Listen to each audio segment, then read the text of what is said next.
Hallo, dankie dat jy saam luister. Ons het laasweek begin met ons verder gaan en ons denke oor roete 14.6 lewe en ons het gesê die roete 14.6 lewe het 'n padkaart. Dit is die God geïnspireerde woord, die Bybel. Dit is die padkaart wat die Here vir ons gee en ons moet daarvan nie links of regs afwyk nie, want dit openbaar sy volmaakte wil vir ons en oor ons lewens. Dan gaan ons vandag verder en ons sê in roete 14.6 op hierdie pad waarin ons die padkaart het ons ook, en dit sê ons met 'n heilige respek, het ons ook 'n toergids. Die Here gee vir ons 'n gids om ons te lei.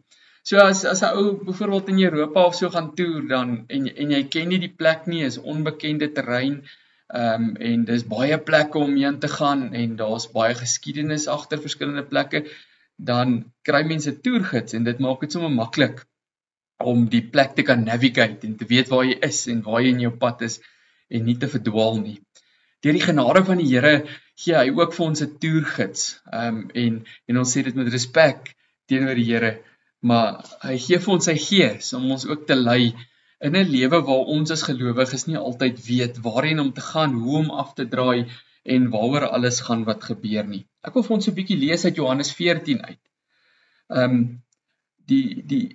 Dit wat ons behandel vandag is ons pad huis toe en die toergids as die helper om ons daar te kry. Want die koning het gaan plek gereed maak. En dit sien ons in Johannes 14, vers 1 en 2. Dan sê Jesus, julle moet nie ontsteld wees nie. Glo in God en glo ook in my.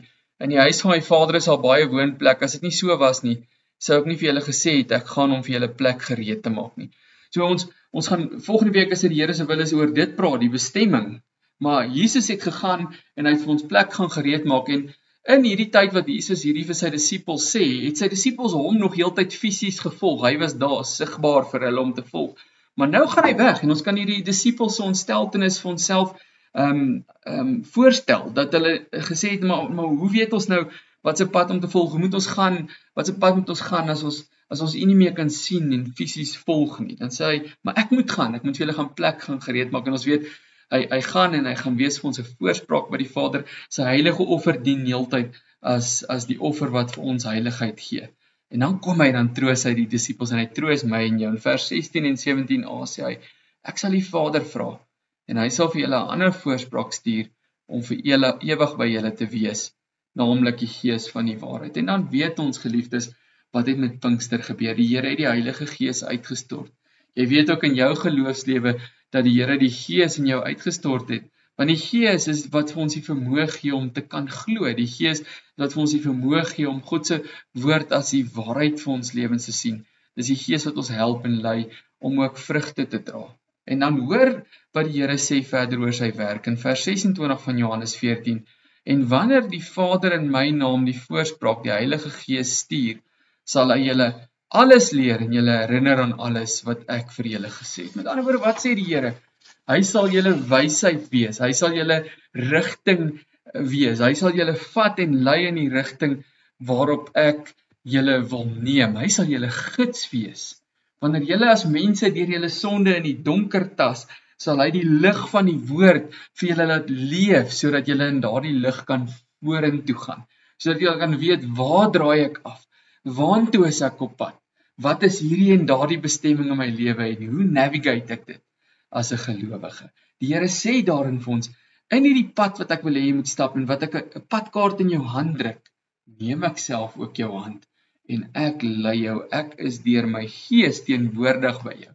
So ons kan vir onsself sê, hoekom kan ek die roete 14.6 lewe stap met vrymoedigheid en vreugde, want die Here stap dit saam met my. Spreuke 5 vers 21 sê, 'n mens se lewe lê oop voor die Here. Elke tree wat jy gee, sien hy. Hoekom? Want hy's daar. Hy gaan voor jou uit, hy's langs jou, hy's agter jou. Hy is die een wat regeer oor jou lewe en wat jou in daardie heerskappy begelei. Dis die werk en die krag van sy Gees, die helper, die parakletos, die bemoediger, die advokaat, die een wat ons krag is. So die Here stap saam met jou. Die Here is met respek en liefde gesê jou gids wat jou lei. Volg hom. Volg jou gids. Doen wat hy jou beveel om te doen in die openbaring van sy woord aan jou. Elke tree is hy jou heilige en volmaakte gids wat jou begelei, wat jou bemoedig en wat jou genoeg krag gee. Dit moet jy ook vertrou.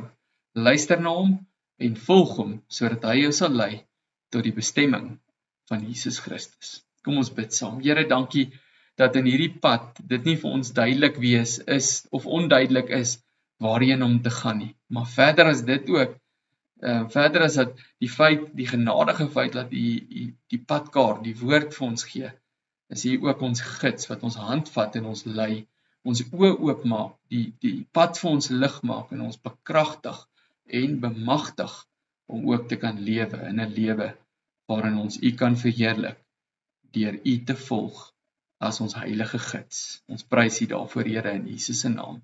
Amen.